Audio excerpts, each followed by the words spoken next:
Hello viewers, আসসালামু আলাইকুম। তো আজকে কিন্তু মজাদার রেসিপি আপনাদের সঙ্গে শেয়ার করতে যাচ্ছি। আর শুক্রবার মানেই স্পেশাল কিছু। তো আমি প্রথমে এখানে গরুর মাংস ম্যারিনেট করে নিব। গরুর মাংসের ভিতরে আমি কিন্তু আদা রসুন বাটা, মরিচ বাটা, লবণ, হলুদ, তারপরে হচ্ছে জিরা এবং রাঁধুনি বাটা, গোটা গরম মশলা সব কিছু দিয়ে, আর এটা কিন্তু সরিষার তেলে রান্না করব। সুন্দর করে ম্যারিনেট করে নিব। আর এই ম্যারিনেট করাটা যত ভালো হবে রান্না কিন্তু তত বেশি মজা হবে, ঠিক আছে? তাই এই ম্যারিনেট করতে করতে কিন্তু আমার রান্না বলতে গেলে অর্ধেক হয়ে যাবে এই মাখানোতেই। তো সম্পূর্ণ ভিডিওটি দেখার অনুরোধ রইল, ঠিক আছে? যদি আমার ভিডিও আপনাদের ভালো লাগে অবশ্যই লাইক কমেন্ট শেয়ার করে দেবেন। আমার ম্যারিনেট করা কমপ্লিট। এবার আমি ঢেকে রাখবো 10 মিনিটের জন্য।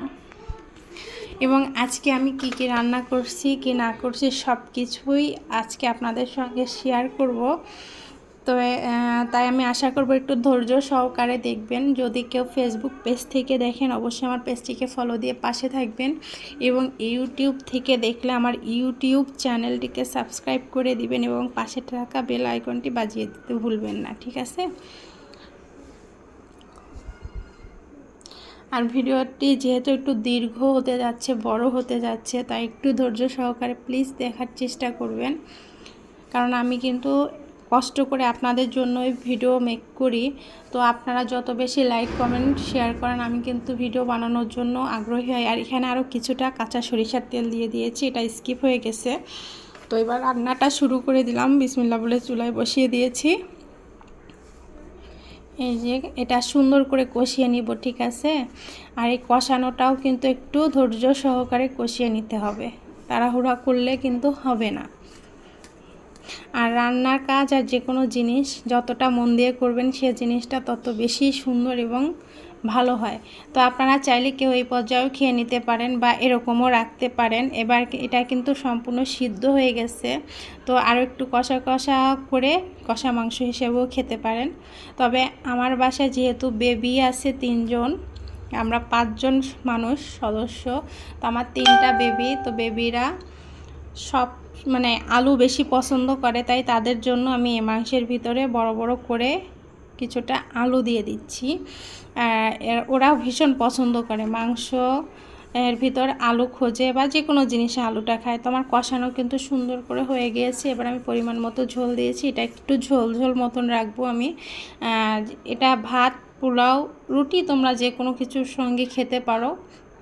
আর এই রান্নাটা দুর্দান্ত হয়, যেহেতু আমি একটু ঝাল পছন্দ করি। যারা আমার ভিডিও রেগুলার দেখো তারা কিন্তু জানো যে আমি স্পাইসি খাবার বেশি পছন্দ করি, তাই আমি একটু ঝাল লবণ একটু বেশিই দেই। তোমরা তোমাদের টেস্ট অনুযায়ী দিবে, ঠিক আছে?